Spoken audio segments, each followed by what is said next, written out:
Hey there, and welcome on back. As always, I'm Carl with Target's Attitude, absent mind professor of knives and all things sharp. Sit on back, grab your pens and paper, class is about to begin. Today, we're taking a look at knife basics, what your daddy forgot to teach you, and talking about switchblades.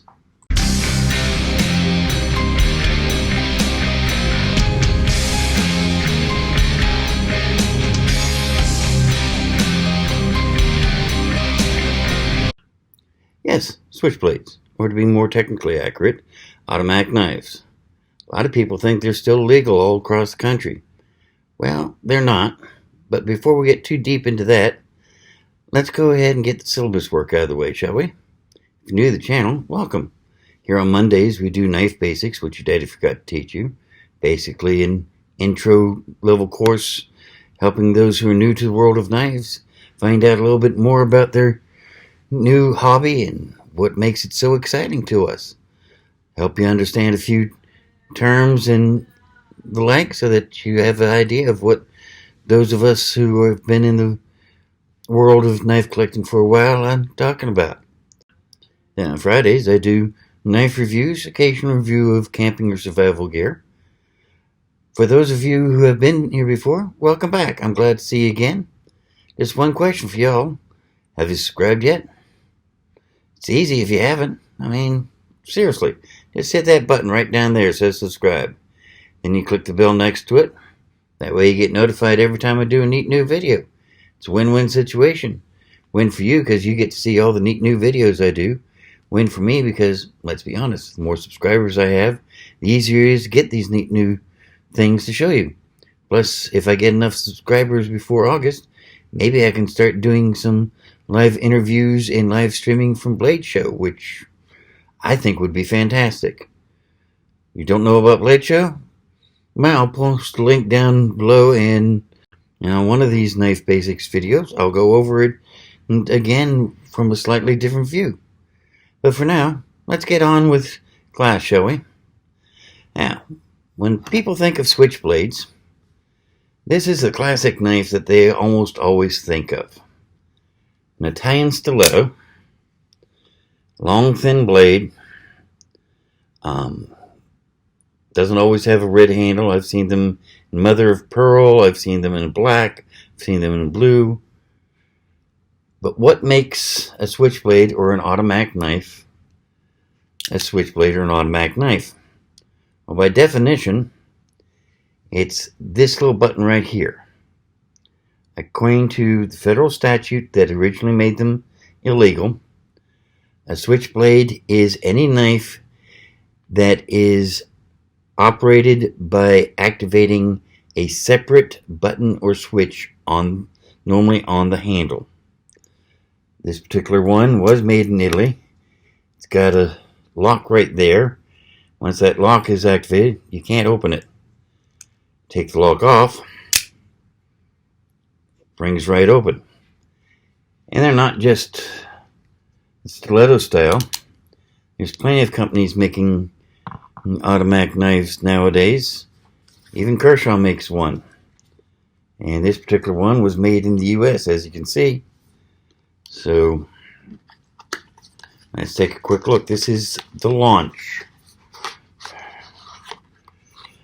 Specifically, the Launch 2.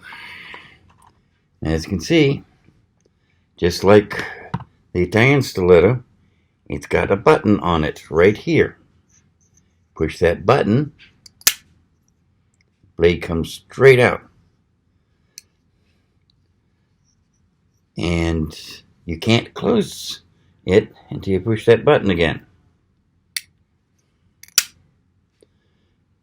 My daughter doesn't particularly like this one because it's got a hell of a jump when it opens. Benchmade makes a version called the Striker, which is even nicer. Beautiful knives.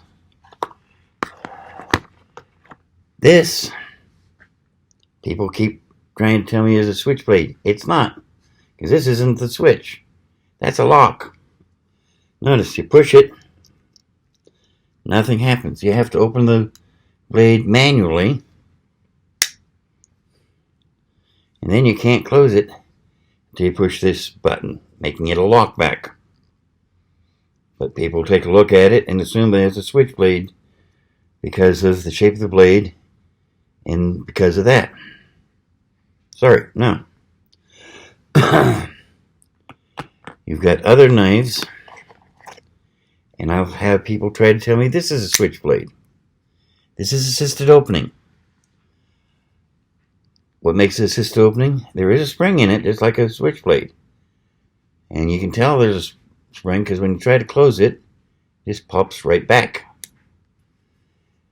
The reason this is not a switchblade is that you open it by pushing this little bit of the extended tang here.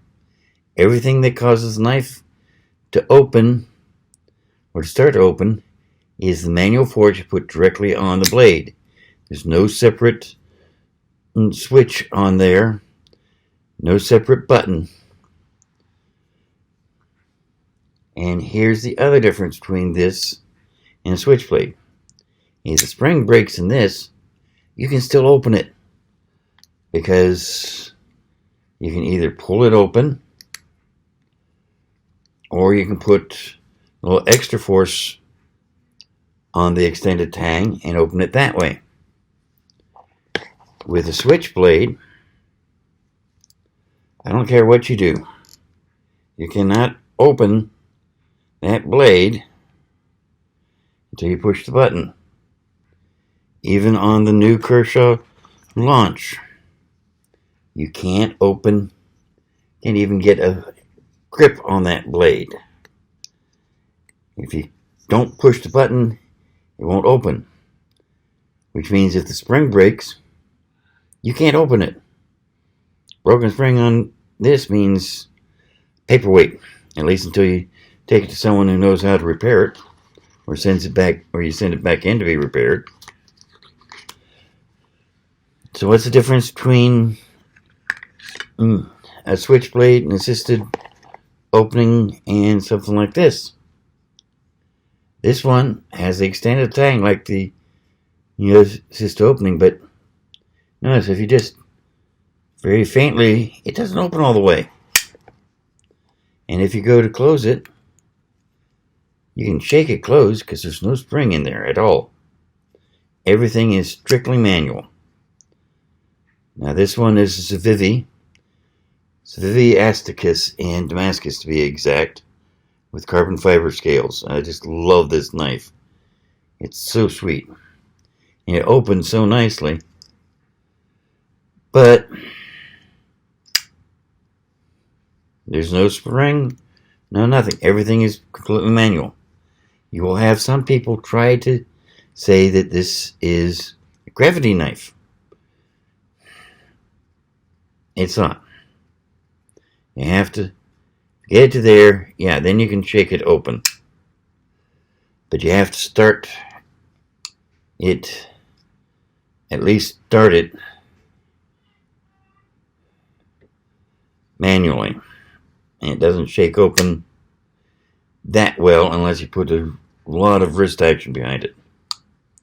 If it was a gravity knife, which I don't have any of, so I can't demonstrate it for you, all I'd have to do is hit a button here to separate things out, and it would fall straight down. Force of gravity alone would be enough to open it. Not opening. So, do wish I had a gravity knife to demonstrate, but I don't. Now, these things are beautiful. And even when they were illegal everywhere, you could still buy them. You just could never let it leave the house. So why do I say that people saying they're illegal is not quite right? Well, that's as a result of an organization called Knife Rights. Let's go to the website and take a look, shall we? Okay, this is Knife Rights.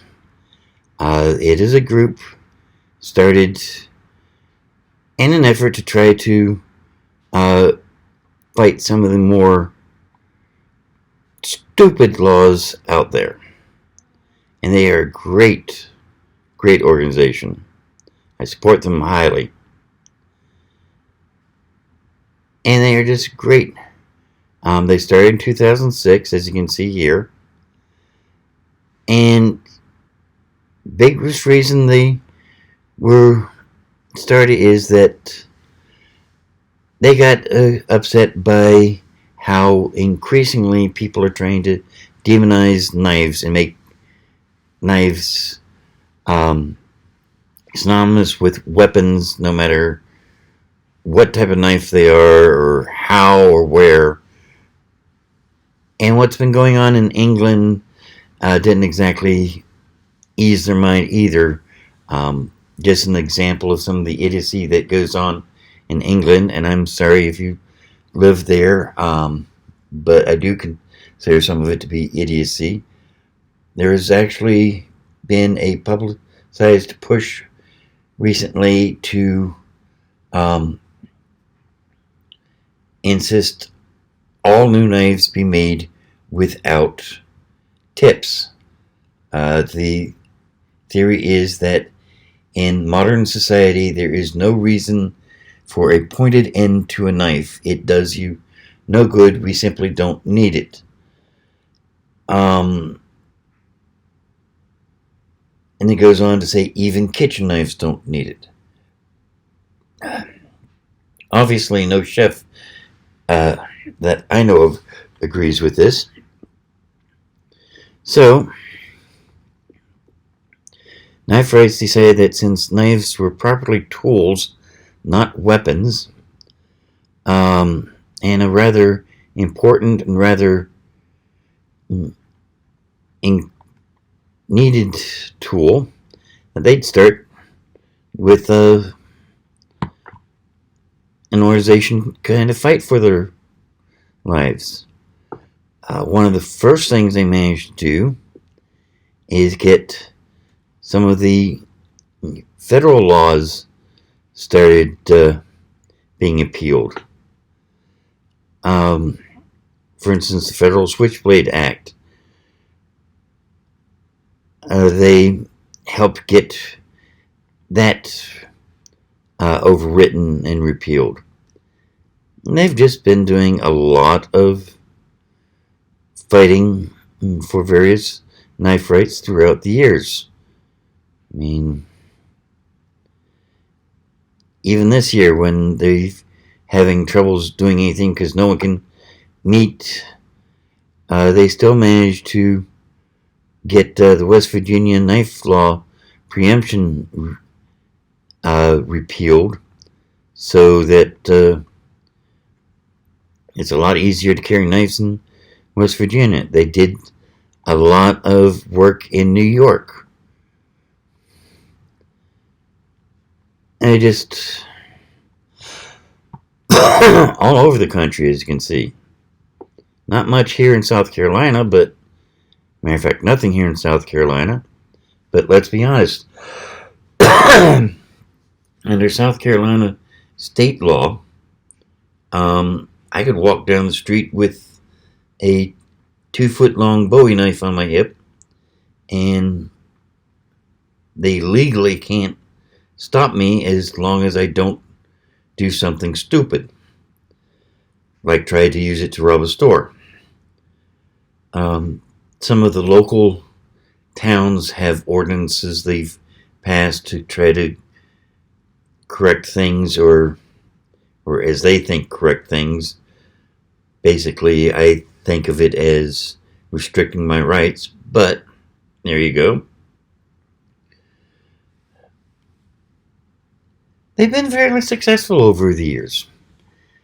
And one of the newest things they've done, if we go back to their front page, is they've got a new app that you can download that basically looks at, it's just like a concealed carry app.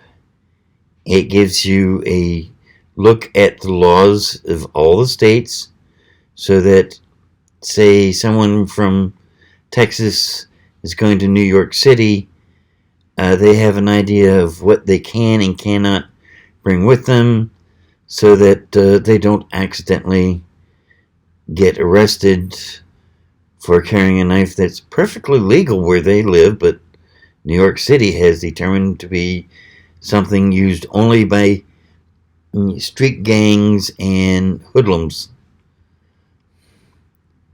which, if you do a lot of traveling, can be handy. As I said before, if I do make a yearly donation to them, I plan on keep doing it. They also have some advice on how to what to do if you're arrested, and bits of advice on other things. For instance, a lot of states have banned ivory. They tell you how to know which states are going to be a problem that way and which ones aren't. They've got all the laws here. They've got suggestions on what to do if you're arrested. And really, some of this is really interesting. For instance, it's got the Complete Federal Switchblade Act,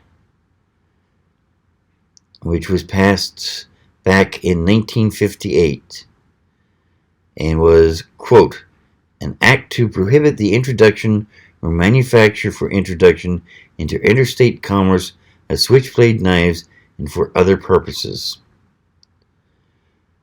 And it just goes by and tells a lot about it. One thing that I found kind of interesting is that when they passed this act, there were a lot of people, including the ATF, that was really against passing this act.